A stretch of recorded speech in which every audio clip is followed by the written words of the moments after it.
Good morning, gang. Happy Tuesday. So, off and running we go. All right. So, I want to talk about something today that is kind of interesting. Now, we've all heard about Second Amendment sanctuary states. Okay. I think Missouri was the leader in all of this. And then, you've had North Dakota, Montana, Idaho, Wyoming, Nebraska, Kansas, Arkansas, Oklahoma, Alaska, Arizona, Tennessee, all enact some sort of state levels. God knows I might have missed one in there. And then there's countless places where counties have come out and said, we're not enforcing any sort of Second Amendment violation. Let's just put it this way on a federal level. If you all saw over the weekend, it was all 29 county sheriffs in Utah having 29 counties, all of them signed a letter saying that they would not enforce any sort of violation of the Second Amendment by the federal government. Okay, so this is all good stuff. Now, of course, you get Bozo Biden and, heels up and, of course, you got to have Beto O'Rourke in this one too. We're coming for him. So, this is kind of pissed them off a little bit, and so you start hearing, different things about what's going on. But, I want to give you some ideas. Now, Missouri, who started this whole thing with the Second Amendment, what do they call it? The Second Amendment Sanctuary Act or something like that. Passed that a couple of months ago. They actually had a sheriff police chief resign here on Monday. Okay. He was the police chief from O'Fallon, Missouri, which is a suburb of St. Louis, and he was appointed up there, appointed as the sheriff in 2020. Came up, I guess he was a sheriff down or police chief, I keep saying sheriff, police chief down in Houston for a while. But so now he has resigned, and his reasoning is a little wishy-washy. Okay, he's like, well, he doesn't like the wording in the state bill because, it makes the police officers liable if they let somebody have a weapon or where, if they what is it, in the commission of a crime, if they confiscate a weapon, or if a crime, something that they deem as a crime and they confiscate a weapon, they could be sued personally for up to $50,000. Now, that's the way the state wrote the law. I think the police chief here is a little narrow-minded, because if he's doing his job, any prosecutor, any judge is going to go, sorry, Charlie, he was doing his job. You're running around a supermarket waving a gun. Yeah, he's going to take it from you. Okay. So, unfortunately, I don't think the police chief is using too much common sense here. I've got to think that the majority of humans are going to use a lot more common sense going, he's a cop. It was a situation. He took the gun and that was it. And if, that was however everything proceeds. If it was, something simple like the guy was walking his dog and they confiscated the gun, okay, now you got an issue and maybe the cop should be held liable for it. But, I think that the police chief is probably wrong in this one. I think he just doesn't want to be police chief anymore. So, it kind of gets a little more in depth with this. And I go with it here as the liberals, of course, are freaking out about, gee, people want to keep owning their weapons. Well, why? Because, well, gee, it's protecting us. And B, we have a constitutional right to do it, to protect ourselves from people like them. Okay? Because, as I've said many times, the Marxist, communist Democrats, the only thing that's preventing them from running roughshod across the entire country is the fact that the country's armed. You look at anywhere else. Look at Venezuela. You think Maduro was going to be able to go through Venezuela if the people weren't armed? Were armed? No. People had, you've got Gestapo running around all over the place. So it gets it gets real funny listening to the idiocy that comes out of a liberal's mouth. Okay, and this was kind of good. So you had somebody yesterday from MSNBC, I guess by the name of Brittany Packnett Cunningham. Okay, and dumb as a doornail. I mean, that's qualification to be on one of the liberal cable channels. Okay, but if you've noticed, crime in New York City has gone through the roof. Okay, anybody who's watched any of Angry Preppers videos knows that crime in New York has gone nuts. Okay, but this dingbat over at MSNBC is arguing that that rising crime in New York is not the fault of the Defund the Police movements. No, it's not because we're taking less police off the force. The reason crime is going up is because of the police. Okay. As she says, why should we keep funding institutions that keep rendering themselves ineffective? A dummy. They're not rendering themselves ineffective. It's the stupid mayor that's doing it. Oh, I don't know, pulling down things, not using things like stop and frisk, not using things like broken windows. Those are the things that actually deter crime, okay? This is what I got, my head exploded when she said this. Quote, to ensure truly safe streets, we need to continue the discussion on gun control, livable wages, fair housing, and education. Explain this one to me, okay? And I'm going to come back to this in a second, but I want to go after something else, okay? Because you also have in Minneapolis here, their crime rate, their gunshot rate is up 90% from last year.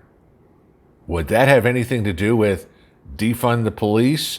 Oh, I don't know, maybe. How many cops in Minneapolis quit after the whole George Floyd debacle where their city government basically said, sorry guys, you're on your own. We're going to, these are peaceful protests as the buildings burn behind them and as people are getting shot in the street, So you have, a 90% increase in shooting in a city that has become the poster child for defund the police, or at least one of them, take Portland, Seattle, and Minneapolis, all right? And, miraculously, crime's up in all of them, okay? But going back to Cunningham's comment of we need further discussion in gun control, livable wages, fair housing, and education. So let me see if I got this straight. Gun control is going to make the streets safer. Tell me how that's working in Chicago, where it's practically impossible to own a gun, yet we have, 20, 30 people shot a weekend and usually about a dozen dead? Okay, so we can take your gun control argument and piss on it because it's useless. Livable wages. Okay. I'm betting that the guys in Chicago who are running around shooting those 30, 40 people aren't working at McDonald's, okay? And they're not screaming for their $15 an hour, okay? And even if they were, why can't McDonald's hire anybody at the $15 an hour you guys have beat us over the head with for the last 5 years, telling us those are livable wages? Now people won't even go to work for that. So, A, your criminals that are running around shooting people aren't working anyway, okay?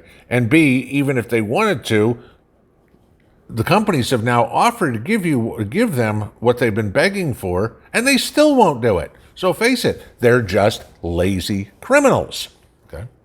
Fair housing. Define that, please. What is fair housing? Anybody in this country, black, white, Hispanic, Asian, whatever, okay? I don't care. Aborigine, American Indian, you name it, okay? Can buy a house in any neighborhood, in any city, in any county in this country. That's completely fair. We all have that opportunity. I can go anywhere in this country, and if I've got the money, the income, and or the credit to buy a house, I can do it. And don't anybody give me that's my white privilege bullshit, okay? I don't care if you're black or Hispanic or Asian or whatever. You can do the same. The problem is what you want in fair housing is you want it given to you, okay? I don't live in the Hamptons. I don't think most people on this channel, if anybody does, okay?